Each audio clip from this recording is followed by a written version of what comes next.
Assalamualaikum warahmatullahi wabarakatuh. Sahabat Bangkit TV yang dirahmati Allah Subhanahu wa Ta'ala. Gus Miftah dai kondang itu ternyata punya sesuatu yang sangat spesial saat menaklukkan hati para raja preman seperti Hercules dan lain sebagainya. Gus Miftah menjelaskan langsung jimat yang dimiliki saat ulang tahun pesantren Pura Aji yang ke-9 beberapa waktu yang lalu.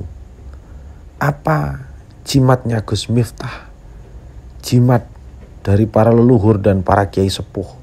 Mari kita simak bersama-sama.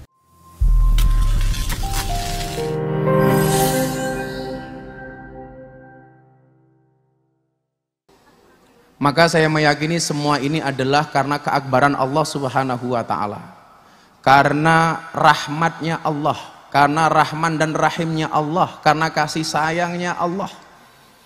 Saya sering mengatakan, banyak kemudian yang bertanya sama saya, Gus Miftah, sebenarnya apa yang Anda pelajari sehingga kemudian semua orang kok bisa Anda masuk?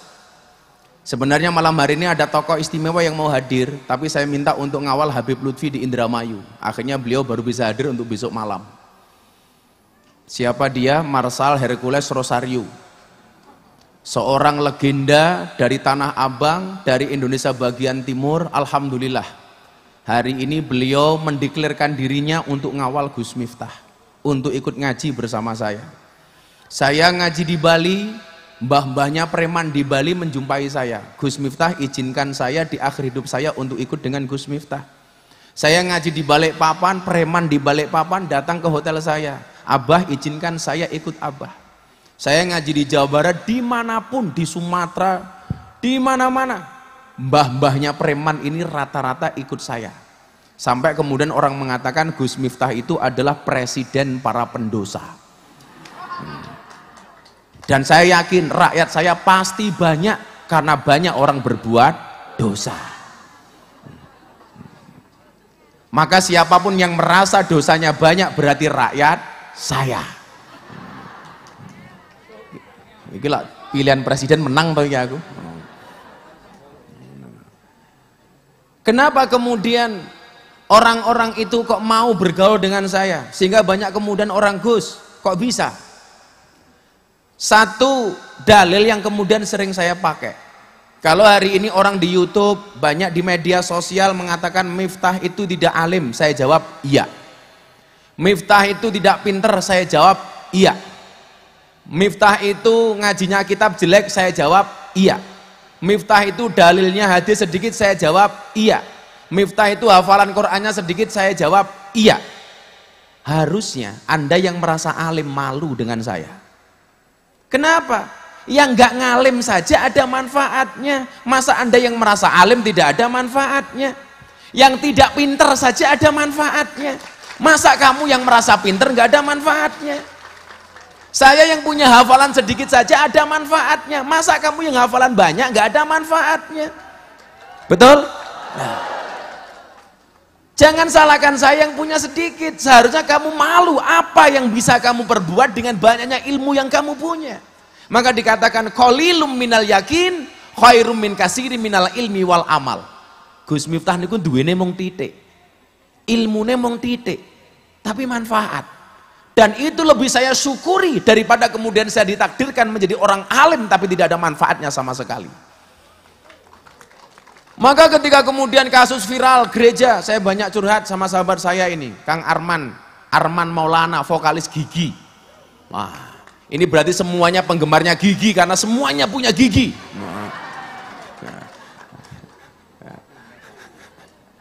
Apa hati enggak? Apa hati enggak ada giginya ya Bang ya? Tapi ada tokoh wayang itu yang tidak pernah nyusu sama mboknya, itu juga ada. Anda tahu siapa tokoh wayang yang tidak pernah mentil mboknya? Buto Cakil. Karena kalau Buto Cakil itu nyusu mboknya, mboknya susunya hancur, saya kasih tahu. Dan Buto Cakil itu matinya karena apa? Karena apa? Karena kebanjiran air ludahnya sendiri. Karena ketika meludah langsung balik ketutup cangkem, plek balik itu.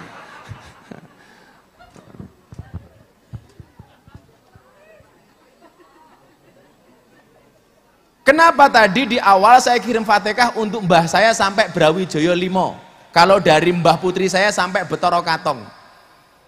Barangkali baru kali ini saya baca Al-Fatihah komplit untuk mbah-mbah saya. Yang dari tadi saya sampaikan dari Mbah Ilyas sampai kemudian Mbah Muhammad Besari, Mbah Anom Besari, Mbah Abdullah Mursad, Mbah Raden Demang, Mbah Pangeran Demang, Ben Ratu Jukulo bin Brawijaya 5. Atau dari simbah tadi Nyai Ageng Besari sampai Muhammad Betoro, sampai Betoro Katong. Masih ingat beberapa bulan yang lalu, tepatnya bulan puasa, saya dibully gara-gara Miftah itu ngaku-ngaku Gus. Padahal di awal pengajian 9 tahun yang lalu saya bilang, Anda nggak harus manggil saya Gus, aku ranggumun. Mau celuk kiai aku nggak butuh, mau celuk guru aku nggak butuh. Saya sama Bunda selalu menempatkan diri saya sebagai pelayan. Buktinya apa? Anda kesini kita layani, sebisa mungkin kita carikan makan, melayani. Anda datang ke sini tak pasang ke tendo, ngelayani jenengan. Anda datang ke sini yang nggak bisa kuat nyewa bis, minta saya tak kasih sewa bis. Nanti Anda pulang semuanya tak kasih beras 5 kilo. Pelayan.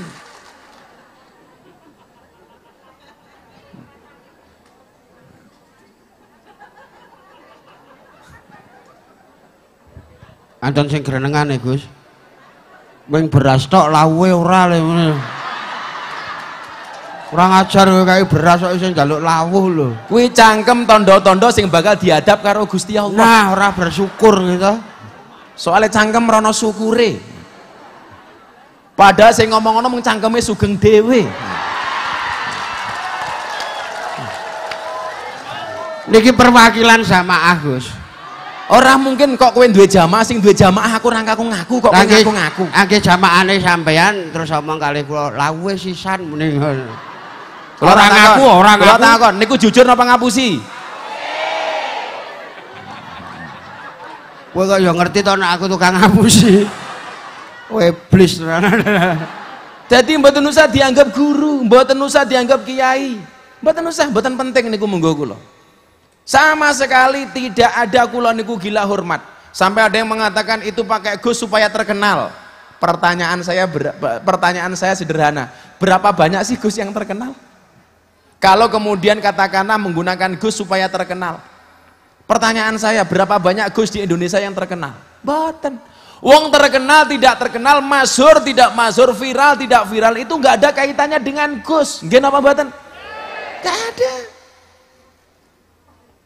Hanya Allah yang mampu mengangkat derajat manusia, bukan mulutnya manusia. Maka doanya apa? Allahumma la mani'a lima a'taita wa la mu'tiya lima mana'ta wa la yanfa'u dzal jad minkal jad. Wes, orang sedunia nolak, Allah menghendaki. Kira-kira mohon maaf, yang menang Allah apa manusia? Manusia. Allah, manusia enggak ada apa-apanya. Orang sedunia menghendaki, Allah enggak menghendaki. Bisa kejadian? Enggak. Maka dikatakan innama amruhu idza arada syai'an ayyakula lahu kun faya. Niki jawab kun fayakune yang kencang supaya siapapun yang hadir malam hari ini atas kun fayakunnya Allah, yang punya masalah selesai masalahnya. Amin. Yang punya doa dikabulkan doa-doanya. Yang punya hajat dikabulkan hajatnya. Yang hatinya bersedih Allah gembirakan. Yang hatinya bermasalah Allah berikan solusi. Yang keluarganya bubrah Allah jadikan sakinah. Coba, innama amruhu idza arada syai'an ayyakula lahu kun.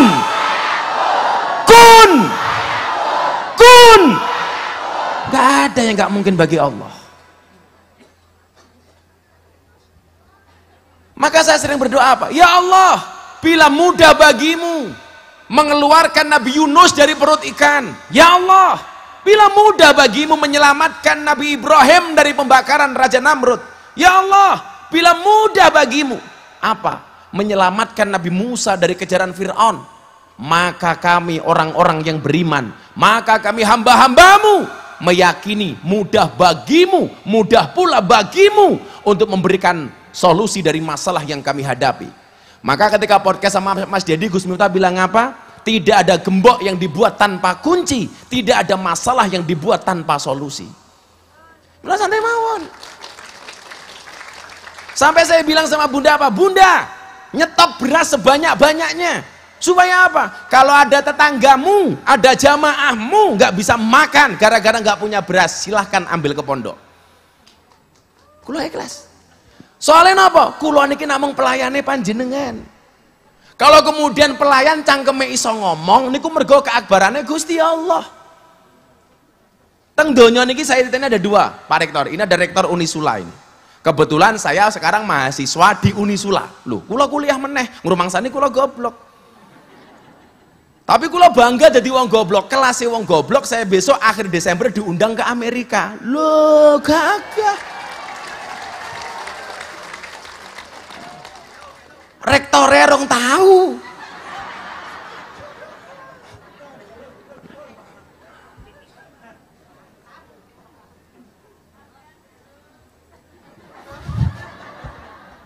Kacang kame bosok kayak. Masa Pak Rektor dionek, kasihan deh lo. Sangel, angel.